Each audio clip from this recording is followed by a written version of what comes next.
بسم الله الرحمن الرحيم. السلام عليكم ورحمة الله وبركاته. أبنائي وبناتي أبناء الصف الأول ابتدائي، يا رب تكونوا بخير. إن شاء الله رب العالمين النهاردة هنتكلم عن الدرس السابع والثامن والتاسع والعاشر. إن شاء الله رب العالمين هنتكلم عن الأعداد من صفر إلى 5 على خط الأعداد. النهارده هنتكلم تفصيلا عن خط الإعداد، وهنعرف الأرقام بتاعتنا 0 1 و2 و3 و4 و5. اتكلمنا قبل كده عن عدد واحد، هنتكلم مع بعض عن عدد واحد والعدد اتنين والعدد تلاتة والعدد أربعة والعدد خمسة. هنتكلم عنهم كلهم، بس النهارده هنتكلم عن حاجة جديدة. هنتكلم عن العدد صفر النهارده نتكلم عنه، ونتكلم ازاي همثل الكلام ده على حاجة اسمها خط الأعداد. احنا خدنا فكرة كده سريعة عن مرافع خط الأعداد وعرفنا نمثله، بس النهارده إن شاء الله بعدين هنتكلم تفصيلا شوية. تعالى نستعيذ بالله من الشيطان الرجيم. بسم الله الرحمن الرحيم، وننطلق على الدرس بتاعنا. قول لنا ايه العدد صفر بتاعنا هنا؟ بيقول لنا ايه؟ صفر. ايه معنى صفر؟ يعني كمثال مثلا شكل الصفر شكل كده. طيب الصفر ده زي مثلا يكون عندك عش، مثلا عندك بتاع عصفوره ما فيهوش حاجه، فاضي، ما فيهوش اي حاجه خالص، هنا فاضي مفيش اي حاجه. زي حضرتك ايدك تكون قافلها مش ترفع اي صباع، ده اسمه صفر. طيب تعال نبص على المثال. بيقول لك ضع علامه صح اسفل المجموعه التي تمثل العدد صفر. القفص الاولاني ما عندوش حاجه، فبقول هو ايه؟ ده بالنسبه لنا القفص الاولاني ده صح. ده في عصفورين مش اخده، ده في عصفور واحد بس، ده ما عندوش عصافير، فاقول له هنا ايه؟ العدد صفر. اللي بعد كده ايه؟ اكتب العدد صفر. طيب تعال نبص مع بعض كده عشان هنكتب مع بعض. العدد صفر بتاعنا ده عندنا اهو، ادي صفر. طيب كده عندك ايه؟ نكتب العدد بتاعنا اللي هو ايه؟ اللي هو صفر. ادي العدد بتاعنا صفر. تمام. تعال نبص على جزء تاني هنا بعد كده نتكلم عنه مع بعض. بعد كده اقول ايه؟ عد ثم صل بالعدد المناسب. عد معايا يا جميل، يلا بسم الله. واحد اتنين تلاتة أربعة خمسة. بكتب خمسة صغيرة. فين عدد خمسة في دول؟ ممتاز جدا، اللي قال خمسة أهي. طيب عد معايا كام واحد؟ واحد اتنين، ده واحد؟ أنا عاوز اتنين، فأبص اتنين تحت خالص أهي، ادي اتنين. عد معايا واحد اتنين تلاتة أربعة. تعال نبص فين رقم أربعة؟ أربعة تحت أهي، تعال نوصل بيها أهي، آدي أربعة. آدي واحد فوصلها برقم واحد. تعد معايا واحد اتنين تلاتة، فبوصلها على التلاتة. هنا مفيش حاجة خالص فوصلها بالصفر، لأن مفيش أي أرقام بالنسبة لك فوصلها بالصفر. ارسم ماشي بالنسبة لنا إيه الدوائر بتاعتنا حسب العدد بيقول لك عليه. تعال نبص مع بعض بسم الله. قال لي واحد فهلون واحدة، زي ما هو عن أربعة فهلون أربعة، هنعمل إيه؟ نلون واحدة بس. هنا تلاتة فهلون تلاتة.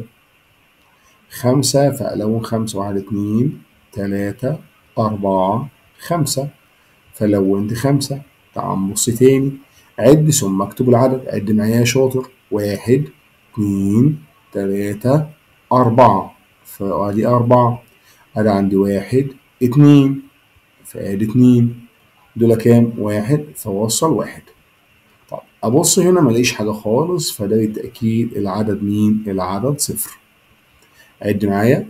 واحد اتنين تلاتة أربعة خمسة، فأكتب خمسة. عد معايا. واحد اتنين تلاتة، كمثرى عديناهم لقيناهم تلاتة. يلا يا شباب عد معايا. عد الأصابع المرفوعة ثم اكتب العدد. واحد اتنين، فاكتب اتنين.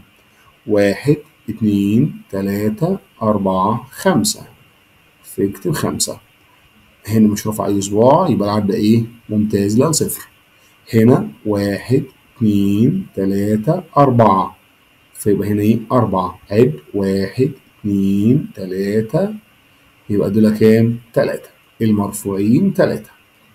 عد ثم اكتب في كل إطار.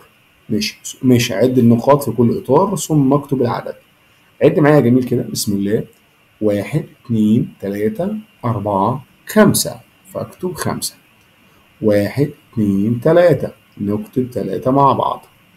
واحد اتنين تلاتة أربعة، نكتب أربعة. هنا كام؟ واحد، فاكتب واحد. هنا محطش حاجة خالص، فاحط ايه؟ احط صفر. هنا كام؟ اتنين، فاكتب العدد اتنين. كويس جدا. تعال نبص مع بعضها. اكتب عدد الأطفال في كل مجموعة. بسم الله الرحمن الرحيم. المجموعة الأولانية عندي كم واد؟ كم طفل؟ واحد، اتنين، فاكتب اتنين. عد معايا، واحد، اتنين، تلاتة، أربعة، فاكتب أربعة. هنا كم واحد؟ واحد، اتنين، تلاتة، فاكتب تلاتة. هنا كم واحد؟ ممتاز، واحد بس. هنا في حاجة؟ لا، يبقى اكتب ايه؟ صفر. ممتاز، يبقى صفر. تعالوا نبص مع بعض. عد معايا كده يا جميل يلا. واحد، اتنين، تلاتة، أربعة، خمسة، فاكتب خمسة. ممتاز جدا. قال لي احذف اتنين ثم اكتب عدد الكرات المتبقية، يعني كل واحد نحذف اتنين ونشوف الباقي قد ايه. تعال نحذف اتنين كده، يبقى كام واحدة؟ واحدة بس. تعال نبص على احذف اتنين. واحدة، اتنين، عد معايا، واحد، اتنين، تلاتة، أربعة، خمسة، فاكتب خمسة. السؤال بعد منه، لو حذفنا اتنين مش هيتبقى حاجة، يبقى اكتب ايه؟ صفر، مفيش باقي عندنا. تعال نبص على بعدها. عد ولون ثم اكتب العدد. نعد ونلون بعد كده نكتب العدد. ادي عندي واحد، اتنين، تلاتة. ادي واحدة، اتنين، تلاتة، ونكتب تلاتة. عد معايا، واحد، اتنين. ادي واحد، اتنين، واكتب اتنين. السؤال بعد منه. عد معايا يلا. واحد، اتنين، تلاتة، أربعة، خمسة. واحد، اتنين، تلاتة، أربعة، خمسة، وأكتب العدد خمسة. يبقى كام واحد؟ واحد، وأنا عامل واحد بس. كويس جدا. تعال نبص هنا السؤال بعد كده. اكتب أكمل بكتابة العدد الناقص. بقول لي صفر، بعد الصفر إيه؟ واحد، بعد الواحد اتنين، بعد الاتنين تلاتة، بعد التلاتة أربعة، بعد الأربعة خمسة، والبوب الجميل ده يفضل ماشي كده هو لحد ما يدخل ايه؟ البيت بتاعه. تعال نبص مع بعض. عد ثم اكتب العدد. يلا يا جميل، بسم الله معايا. تعال نبص مع بعض هنا. هنا دي كام واحدة؟ عد. ادي واحد، اتنين، تلاتة، أربعة. تقريبا ده نمل، فعندنا أربع نملات. هكتب أربعة. طيب يبقى عندنا كام نملة؟ أربع نملات. أدي أربعة. دول كام واحدة؟ نحلات. واحدة، اتنين، تلاتة، أربعة، خمسة، فاكتب إيه؟ خمس نحلات. طيب البنوتة كام بنوتة؟ ما عندناش غير بنوتة واحدة بس، فبكتب واحد. العصفور، في عصفور هنا؟ لا مفيش عصفور، يبقى أقول هنا إيه؟ صفر، مفيش عصفور خالص. طب هنا الفراشة، واحد، اتنين، تلاتة، تلات فراشات. السحابة دي، عد معايا كده كام سحابة؟ أدي واحدة، اتنين، ما عنديش غير سحابتين، فبكتب اتنين. حلو جدا، ممتاز. تعال نبص مع بعض هنا. اكتشف الاختلاف بين ايه؟ الصورتين. ايه الاختلاف بين الصورتين؟ عد معايا كده. ادي اول اختلاف، ادي عندنا واحدة دي ما عندهاش، دي عندها زهرية دي ما عندهاش، يبقى هنا في اختلافين. طيب في اختلاف تاني، في ارنوب، ادي تلاتة. طيب في فنجان شاي، ادي أربعة. كده عندنا ايه؟ أربع اختلافات.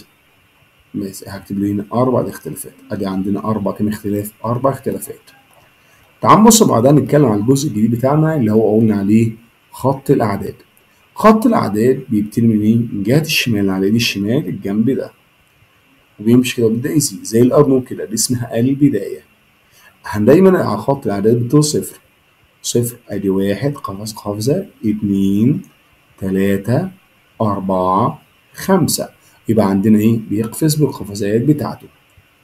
يبقى عندنا إيه؟ حسب القفزات بتاعته.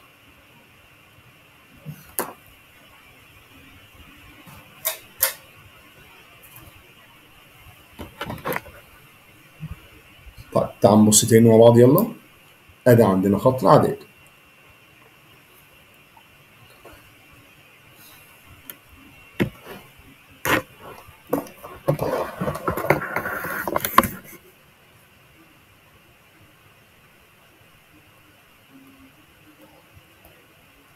في عندنا تدريب بعد كده، لون هنا ايه؟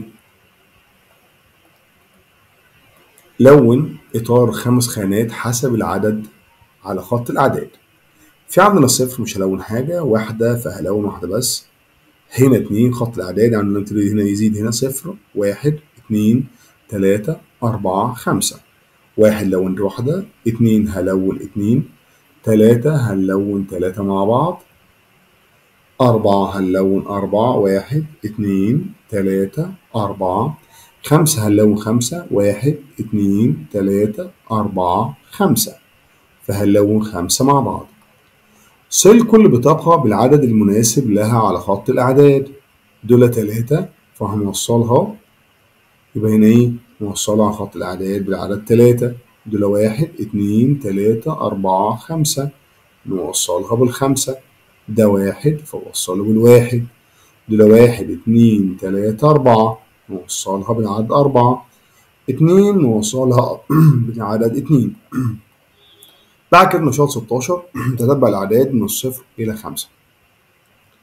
يلا مع بعض. ادي عندنا 0، ادي 1 2 3